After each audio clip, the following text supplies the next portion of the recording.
اعوذ باللہ من الشیطان الرجیم، بسم اللہ الرحمن الرحیم۔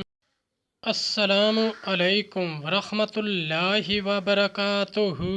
طالب علم ساتھیوں، اس ویڈیو میں ہم قربانی کے ایک اہم مسئلے کے بارے میں جانیں گے کہ قربانی کرنے والے جانور کی عمر کتنی ہونی چاہیے۔ قربانی کے جانور کی عمر: اونٹ نر اور مادہ 5 سال، گائے نر اور مادہ 2 سال، بکرا نر اور مادہ 1 سال، دمبا اور بھیڑ نر اور مادہ 1 سال۔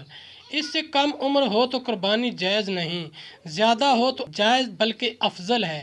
ہاں، دمبا یا بھیڑ کا 6 مہینے کا بچہ اگر اتنا بڑا ہو کہ دور سے دکھنے میں سال بھر کا معلوم ہوتا ہو تو اس کی قربانی جائز ہے۔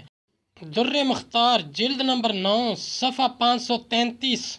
یاد رکھیے، متعلقاً 6 ماہ کے دمبے کی قربانی جائز نہیں۔ اس کا اتنا یعنی تگڑا اور قداور ہونا ضروری ہے کہ دور سے دیکھنے میں 6 سال بھر کا لگے۔ اگر 6 ماہ بلکہ اس سال میں 1 دن بھی کم عمر کا دمبے یا بھیڑ کا بچہ دور سے دیکھنے میں سال بھر کا نہیں لگتا تو اس کی قربانی نہیں ہوگی۔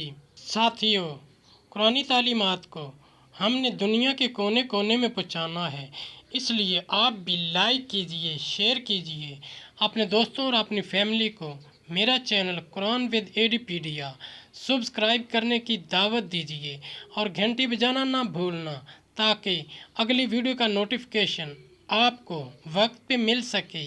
اس صدقہ جاریہ میں آپ بھی حصہ لیجئے۔ اللہ کریم ہم سب کی نیک اور جائز حاجات پوری فرمائے، آمین یا رب العالمین۔